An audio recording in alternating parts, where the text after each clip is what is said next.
عايز اضرب لك نموذجين للناس الواحد يعرفهم، اصدقائه مثلا، اللي هو الرجل البنكي، يعني هعتبره مثلا مدير بنك، من بيصحى 6 الصبح عشان يبقى في بنكه 7:30 ويغادر 7 8 بالليل.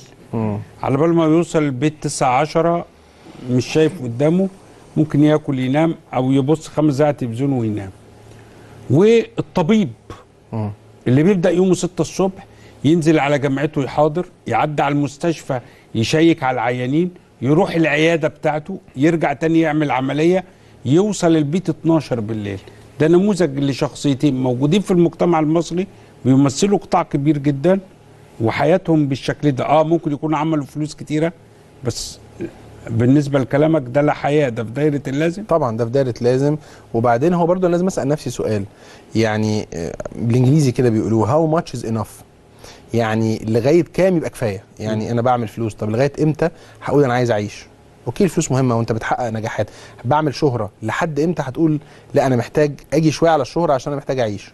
ما ينفعش الدنيا تسرقني. عشان كده قلت لحضرتك لازم اول خطوة اعرف انا عايز ايه من الدنيا دي. انا عايز فلوس بس، خلاص كمل، ده هدفك والله ده بيعمل لك متعه، انت حر، خلاص عيش حياتك كده. بس خلي بالك انك هتصطدم في لحظه انك اذا انا ما عشتش، او الفلوس لا تساوي شيء في لحظه صحه. بالظبط. والفلوس لا تساوي شيء برضه، انا ما بستمتعش بيها في الحقيقه. اللي بستمتع بيها غالبا بيكون اولادي فانا فين في ده. فلو هدفك فلوس بس اوكي، هدفك شهره بس اوكي، بس احسن حاجه تخليك تعيش كويس انك تعمل اهداف متوازنه. الفلوس مهمه والصحه مهمه والعلاقات بالناس مهمه، عشان ما تعملش فلوس وتلاقي نفسك لوحدك. لما تيجي تقول لصحابك فين صحابك، ما تلاقيش حد حواليك. لما واحد يتعب لا قدر الله ما يلاقيش حد بيسأل عليه، لانه عزل نفسه عن الناس سنين سنين سنين، وما كانش مهم عنده حاجه غير الفلوس. ده نموذج مش صحيح. طب اعمل ايه؟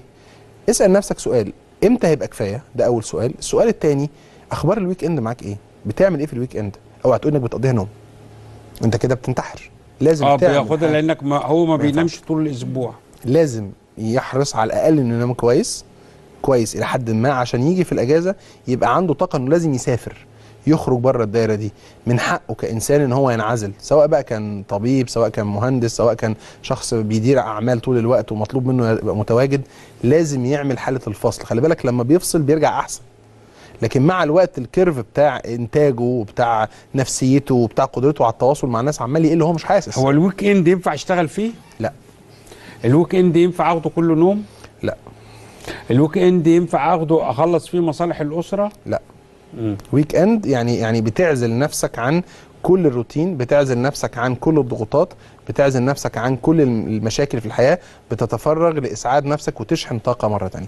طيب في ناس طبيعه شغلها انه لازم يعمل كده، طيب يختار لنفسه يوم تاني يبقى بالنسبه له. يعني انا جالي شغل بقيت مضطر اشتغل جمعه وسبت، طيب لازم نختار يوم او يومين في وسط الاسبوع يبقوا هم بالنسبه لي دول انا الويك اند.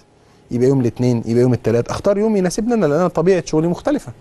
ومهم ان انا طبيعه شغلي دي احاول اوفقها الى حد ما مع الناس المحيطه بيا، عشان ما يبقاش انا عندي ويك اند لوحدي وبقيه الناس كلها في تراك تاني.